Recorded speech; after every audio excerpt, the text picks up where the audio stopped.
Oke, selamat pagi dan salam semangat untuk anak-anak. Oke, Pak Rizka di sini akan melanjutkan pembahasan soal dari TPM Sleman yang tahap pertama nomor 11 sampai nomor 20. Oke, langsung saja Pak Rizka share screen. Kita lanjutkan nomor 11. Sudah muncul ya? Oke, langsung saja nomor 11. Perhatikan gambar alat listrik berikut. Ini ada sebuah magicom, ya, rice cooker. Nah, itu yang dibuat untuk memasak. Di sini ada 220 volt, berarti ini V, ya. Kemudian di sini ada 300 watt. Ini adalah daya, berarti P besar, gitu ya. Ini daya. Kemudian pertanyaannya, pada saat ibu memasak tiba-tiba ada penurunan tegangan listrik sebesar 110 volt. Ini V. Ini V yang kedua. Berarti ini yang V yang pertama. Berarti P-nya juga P yang pertama di sini, ya. Dan di sini V yang kedua. Pertanyaannya, daya listrik yang digunakan alat tersebut adalah ketika tegangannya turun, dayanya itu berapa? Ini gitu. Berarti ini P2. Kalau ada V1, V2, P1, P2, maka ada suatu persamaan rumus seperti ini. P2 sama dengan V1 kuadrat. Sebentar ya, salah ini. V1 dibagi V2, ya kan? Kuadrat. Oh, salah. Maaf. Oke, kebalik ya. V2 per V1 kuadrat kali P1. Nah, ini seperti itu. Gitu ya. Maka kita masukkan. Karena yang ditanya P2 maka sudah muncul seperti ini ya. Maka V2 kita masukkan di sini. V2-nya itu 110 dibagi 220 untuk V1 ini kuadrat kali P-nya 300. Itu. Ini kita coret. 11 per 22. Ini bisa kita coret ya. Berarti tinggal 1 per 2. Sama dengan 1 per 2 kuadrat kali 300. Itu. Oke, 1 per 2 kalau dikuadratkan, ini P2 ya, 1 per 2 itu kalau dikuadratkan, 1 kuadrat itu 1, 2 kuadrat itu 4, kan itu. Maka di sini 1 per 4 kali 300. Nah, kita masukkan 1 kali 300 berarti 300 dibagi 4. Maka hasilnya adalah 75 watt. Gitu. Nah, maka hasilnya adalah 75 watt. Maka ketika dayanya turun, ya, tegangannya turun, maka dayanya juga akan ikut turun. Sebesar berapa? Ya tergantung dari turunnya itu berapa dayanya. Nah, maka persamaan rumus yang dipakai yang ini. P2 sama dengan V2 per V1 kuadrat kalikan P1. Seperti itu. Itu ya, anak-anak. Nah, mungkin itu. Oke ya, lanjut soal berikutnya. Oke, kita lanjutkan nomor 12.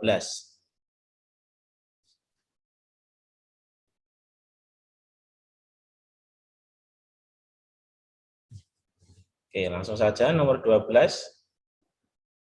Perhatikan cara pembuatan magnet berikut. Pak, jika logam PQ dan RS menjadi magnet, maka data yang benar adalah PQ dan RS. Maka kita lihat nih, di sini. Kita lihat cara mengetahui magnet itu dengan cara melihat ini. Apa namanya? Arus listriknya. Ini arah arus listriknya kan ke sana nih. Ya, sana. Maka ini naik ke atas, kemudian ini ke kiri, ini ke bawah. Nah, gitu. Kemudian masuk lagi. Nah, ini harusnya ya kan saat teori menggunakan kaidah genggaman tangan kanan, ya. Udah kaidah genggaman tangan kanan gini, berarti ini arah naiknya ini ya kan dia lewat belakang. Maka ketika lewat belakang dari logam, dari besi, maka di sini akan membentuk kutub utara di sini. Gitu ya. Yang Q di sini kutubnya kutub utara, sedangkan yang P itu selatan. Kita lihat di sini yang U utara, yang Q utara, ya kan? Berarti ini sama ini ya. maka yang B sama C salah. Gitu. A sama B salah. Tinggal kita lihat antara C sama D. Nah, sekarang kita lihat yang gambar berikutnya, yang RS. Ini arahnya ke sana arusnya. Gitu ya. Kemudian di sini ternyata lewat depan. Itu ya, lewat depan. Nah, arusnya kan arahnya ke sana ini, harusnya. Gitu ya. Sebenarnya kalau seperti ini itu tidak bisa diprediksi. Ya. Tidak bisa diprediksi. Atau mungkin bisa juga kutubnya itu terbalik, maka utaranya di sini, selatan di sini, gitu ya. Nah kalau seperti ini dia magnetnya sementara, gitu ya. Sedangkan yang ini dia dikatakan permanen karena ini sesuai dengan teori kan gitu. Itu ya, maka PQ ini kan itu magnet permanen ya. Sementara yang RS dia magnet sementara, maka jawaban yang tepat adalah yang D. Seperti itu. Oke ya.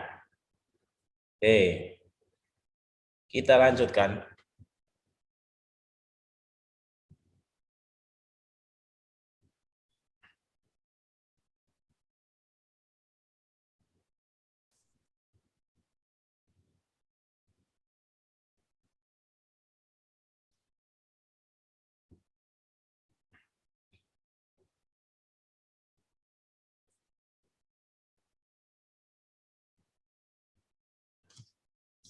Oke, kita lanjutkan ya. Nomor 13. Seorang siswa menyorotkan lampu senter ke mata temannya dan mengamati bahwa pupilnya membesar. Karakteristik makhluk hidup yang diamati adalah, nah pupilnya kan membesar, berarti di sini ya. Matanya ini kan pupilnya membesar. Berarti dia ketika pupilnya membesar itu kan berarti ada rangsangan dari mata. Ya kan? Ada rangsangan dari mata. Maka itu dia menunjukkan bahwa ciri khasnya itu, ciri khas atau karakteristiknya dia menanggapi rangsang. Oke ya, lanjut. Nomor 14. Diagram jaring-jaring makanan berikut menunjukkan apa yang dimakan oleh hewan-hewan di sebuah ekosistem. Jika insektisida membunuh banyak serangga, insektisida ya, insektisida itu apa namanya yang disemprot yang membunuh serangga. Hewan yang terdampak paling sedikit. Nah, berarti yang paling sedikit. Serangganya di mana? Kita lihat nih, serangga itu kan salah satunya belalang ya. Nah, ini berarti yang terdampak, yang paling banyak terdampak satu laba-laba, ya kan? Kemudian kadal, burung. Yang sedikit terdampak apa yang ini?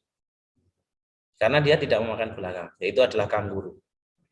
Oke ya, bisa ya dia dicermati. Oke, kita lanjutkan lagi. Nomor berikutnya.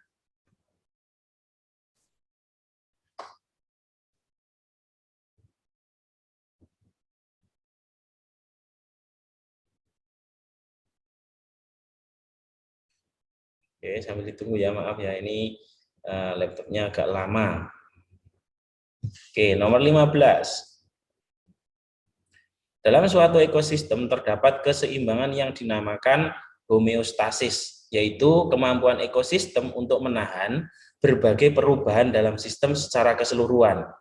Suatu ekosistem mempunyai daya tahan yang besar, ya, daya tahannya besar terhadap perubahan, tetapi homeostasisnya mudah diterobos oleh kegiatan manusia. Contoh kegiatan manusia yang dapat melampaui batas kemampuan ekosistem untuk memperbaiki diri adalah, nah itu kan manusianya itu yang kurang mengetahui apa manfaat lingkungan, nah seperti itu ya. Jadi kegiatan manusia itu langsung membasmi, itu biasanya kayak gitu itu. Ya itu namanya homeostasisnya mudah diterobos sehingga ekosistemnya sulit untuk kembali lagi. Yang pertama, maka kita pilih di A B C D itu. Menangkap ikan menggunakan peledak. Nah ini seperti ini nih. Ya.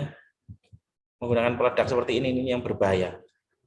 Dia ekosistem lautnya akan pasti hilang seketika ketika ada peledak seperti itu. Membuang sampah di tempat penampungan akhir, ini jelas ya, itu bisa. Kemudian pohon mangrove, nah ini juga bisa. Ini pun juga sama. Maka jawaban yang tepat di sini yang tidak apa itu kegiatan manusia yang melampaui batas adalah yang A. Oke, nomor 16. Kita lihat di situ penebangan pohon ya. Kegiatan penebangan hutan kadangkala bertujuan baik untuk memenuhi kebutuhan manusia. Misalnya dialihfungsikan menjadi pemukiman penduduk. Aktivitas tersebut akan menimbulkan dampak terhadap lingkungan, yaitu ini, gitu ya, menimbulkan dampak. Bertambahnya jenis hewan ya nggak mungkin, karena kan hilang itu. Lahan pertanian semakin luas, kalau dibuat pertanian boleh, bisa ya. Tapi di sini dia tidak ada keterangan untuk ditambah lahan pertanian, dibuat lahan pertanian. Perubahan jenis tanaman hutan salah. Meningkatkan kadar CO2 di atmosfer. Nah, ini lebih jelas lagi nih, karena pengaruh penebangan hutan. Nah, ini maka jawabannya ya adalah yang D, seperti itu. Oke ya, kita lanjutkan.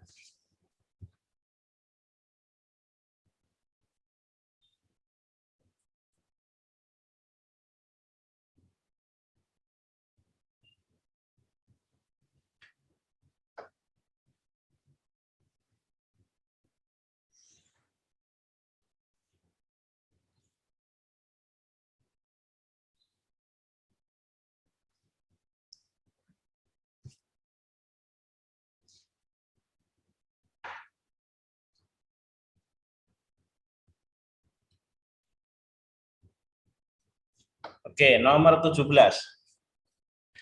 Perangkat praktikum yang dapat digunakan untuk mengamati ciri-ciri makhluk hidup. Ciri-ciri makhluk hidup kan ada 7 ya. Banyak. Bergerak, bernafas, ya kan? Kemudian berkembang biak, tumbuh dan berkembang. Kemudian lagi dia menanggapi rangsang, ya kan? Beradaptasi, dan yang satunya mengeluarkan zat sisa. Itu ya, ada 7.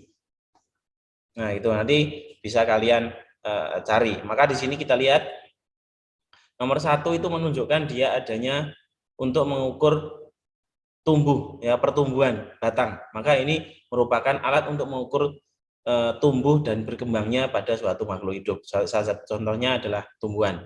Kemudian nomor 2, ini dia ada eosin di sini, kemudian ada tanaman atau ada hewan di sini ya, di dalamnya ini. Di sini adalah respirometer. Gitu ya. Respirometer itu untuk mengukur pernapasan, ya, untuk mengukur pernapasan. 1, 2, gitu ya, untuk mengukur atau untuk mengetahui dia bernafas atau tidak, kan itu. Nomor 3, dia filtrasi ya, ini bukan berarti ini filtrasi, proses pemisahan campuran. Kemudian yang 4 itu destilasi. Nah, gitu. Ini berarti bukan nomor 4. Nomor 3 dan 4 berarti bukan. Yang 05 itu adalah dia bernafas juga. Maka di sini jawabannya adalah 1, 2, dan 5. Oke, maka jawabannya adalah yang D. Seperti itu. Nomor 18. Salah satu contoh mekanisme kerja sistem gerak adalah gerak ujung tulang pengumpil memutari tulang hasta. Pengumpil itu ada di mana? Ada di tangan sini. Ini, hasta dan pengumpil itu di sini, ya. Itu. Gerakan yang sesuai dengan mekanisme tersebut adalah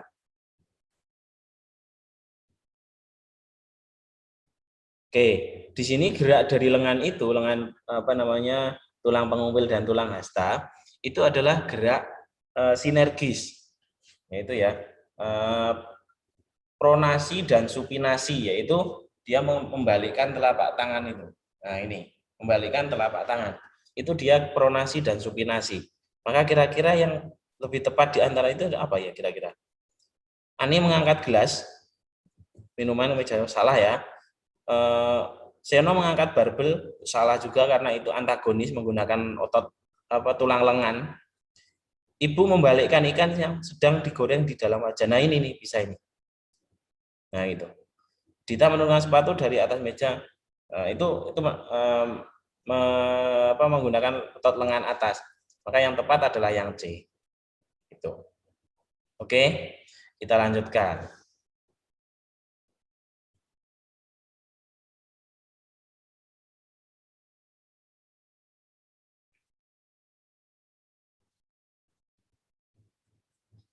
Oke, nomor 19. Perhatikan data hasil pengujian suatu bahan makanan berikut. Bahan makanan yang paling sesuai dengan hasil uji tersebut adalah, oke, kita lihat di sini perlakuannya. Pertama, menggunakan biuret.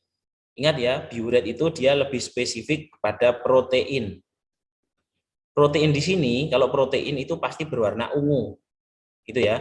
Dia akan berubah warna menjadi ungu, gitu.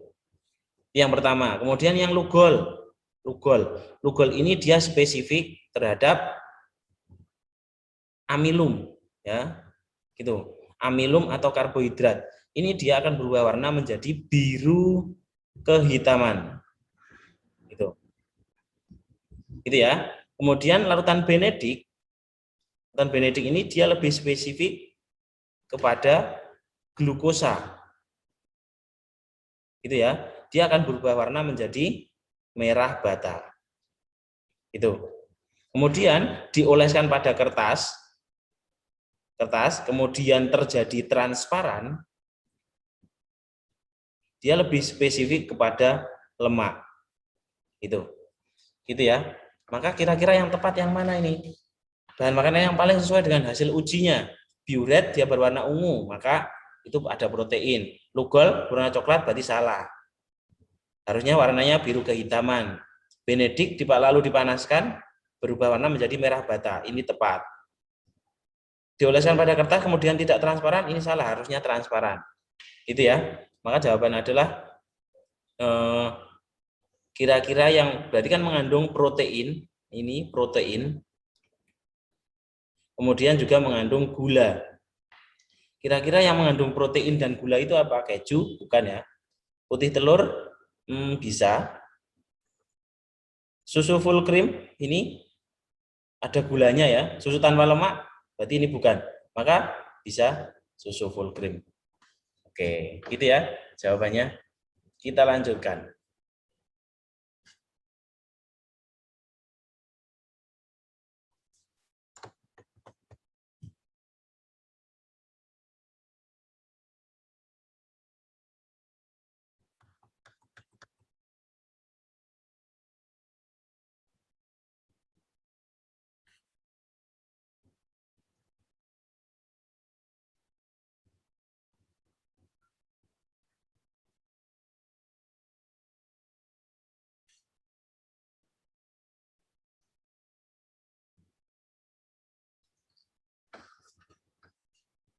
Oke, kita lanjut nomor 20.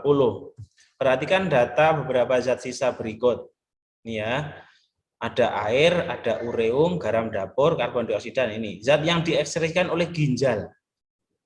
Nah, oke, air jelas ya, ada di urin. Ureum pun juga sama, ada di urin. Garam dapur dia tidak ya, ini bukan ginjal. Ya, ini paru-paru. Zat warna empedu itu hati. Nah, itu ya. Berarti yang ginjal itu 1 dan 2. Maka ini jawabannya. Gitu ya. Oke, nomor 21. Perhatikan tahap percobaan pada perangkat berikut. Perangkat tersebut sedang digunakan untuk simulasi. Ini ditekan ke atas, ya. Ini adalah untuk mengetahui kapasitas atau mengetahui proses terjadinya pernapasan. Nah, itu pernapasan kalau di sini ditekan ke atas berarti ini istilahnya adalah diafragma. Berarti diafragma itu pernapasan perut. Itu. Pernapasan perut ya. Berarti kalau dia ditekan ke atas, maka dia relaksasi. Gitu ya. Relaksasi. Berarti ini relaksasi. Kalau diafragma relaksasi, maka dia ekspirasi atau pernapasannya keluar. Itu ya. Pernapasan keluar. Berarti pernapasan perut fase ekspirasi. Maka jawabannya adalah yang D. Itu ya. Oke, kita selesaikan saja sampai nomor 25. Itu ya. Ini hanya 25 nomor. Jadi langsung Pak Rizal selesaikan saja. Oke, di sini kita lihat nomor 22. Wisnu mengamati penampang daun menggunakan mikroskop. Tampak jaringan yang tersusun rapat oleh sel-sel dan memiliki banyak klorofil. Nah, ini kata kuncinya di sini, banyak klorofil. Berarti dia melakukan fotosintesis, kan gitu. Nama dan fungsi utama jaringan tersebut adalah ya pasti melakukan fotosintesis ya. Karena klorofil itu tempat terjadinya proses fotosintesis. Maka ya ini jawabannya. Itu ya. Jelas ya. Palisade. Palisadenya itu merupakan tempat terjadinya proses fotosintesis. Oke, kita lanjutkan. Nomor berikutnya.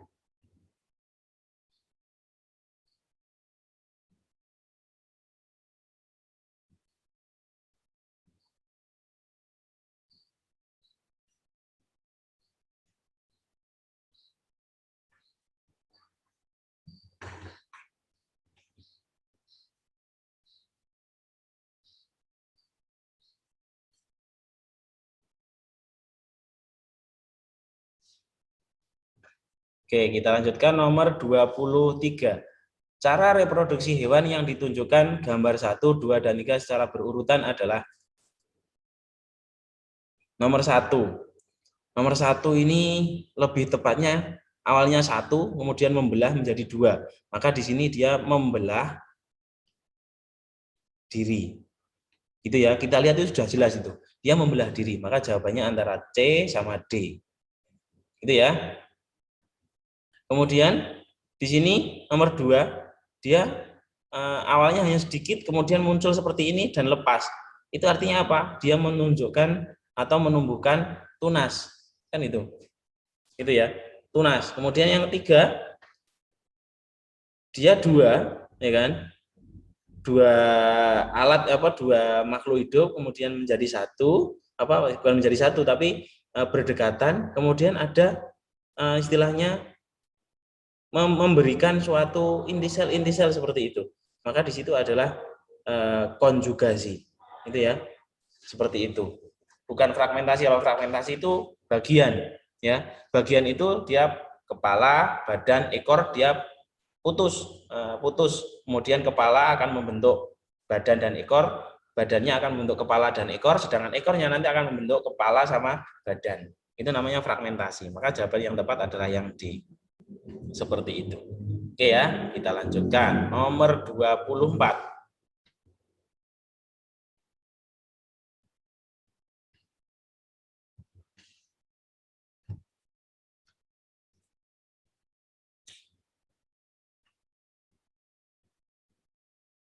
Itu kebanyakan. Oke, nomor 24.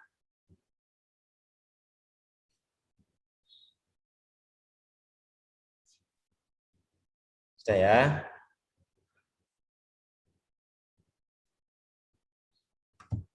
Oke, nomor 24. Jika intensitas cahaya, perhatikan gambar itu ya. Jika intensitas cahaya ditingkatkan pada air ditambahkan natrium bikarbonat, ini NaHCO3 ini, maka perubahan yang terjadi adalah di NaHCO3 itu dimasukkan ke sini. Nah, itu dimasukkan ke airnya. Maka dia akan menambah gas CO2 di dalam air. Itu. Gitu ya. Berarti gas CO2-nya dia akan meningkat. Kemudian setelah meningkat, maka proses fotosintesis semakin cepat kan itu. Ketika semakin cepat, maka gas yang dihasilkan di sini, ini gas O2 ya, gas oksigen yang dihasilkan ini adalah gas oksigen, maka juga lebih banyak kan itu. Maka yang A, peningkatan A jumlah air dalam gelas salah ya, jelas. Penurunan jumlah oksigen yang ini pun juga salah. Peningkatan jumlah oksigen yang dihasilkan di tabung, tabungnya di sini ya, ini tabung, ini tabung. Ini bisa juga peningkatan jumlah karbon dioksida yang dihasilkan di tabung. Nah, di tabung itu salah. Maka karena yang bukan di tabung tapi di air karbon dioksidanya. Itu ya. Kalau di tabung itu oksigen yang lebih banyak. Maka di sini jawabannya adalah yang C. Seperti itu. Itu ya. Nomor 25, nomor terakhir ya. Ketika seseorang mengalami gangguan fungsi ginjal, 2 buah organ yang berbentuk seperti kacang merah tersebut otomatis tidak dapat bekerja dengan baik. Akibatnya akan mempengaruhi kinerja tubuh. Sistem organ yang akan terganggu secara langsung adalah apa ya? Ginjal. Ginjal itu adalah fungsi utamanya untuk menyaring darah. Gitu ya. Menyaring darah, kemudian ginjal itu nanti akan mengeluarkan suatu zat yang harus dibuang oleh tubuh, yaitu urin. Ya, maka ketika ginjal itu tidak berfungsi, maka ada dua yang sangat berpengaruh, yaitu sistem pengeluaran dan peredaran darah. Maka di sini sistem pengeluaran yang mana? Ekskresi dan peredaran darah. Kalau yang D salah, bukan pencernaan ya, tidak mempengaruhi sama sekali. Maka yang tepat adalah yang B, seperti itu. Gitu ya anak-anak. Mungkin itu yang bisa Pak Rizka sampaikan untuk pembahasan materi TPM Sleman tahap 1. Nanti semoga bisa membantu kalian. Itu ya, terima kasih. Saya cukupkan. Semoga kalian sukses untuk ASPD-nya. Wassalamualaikum warahmatullahi wabarakatuh.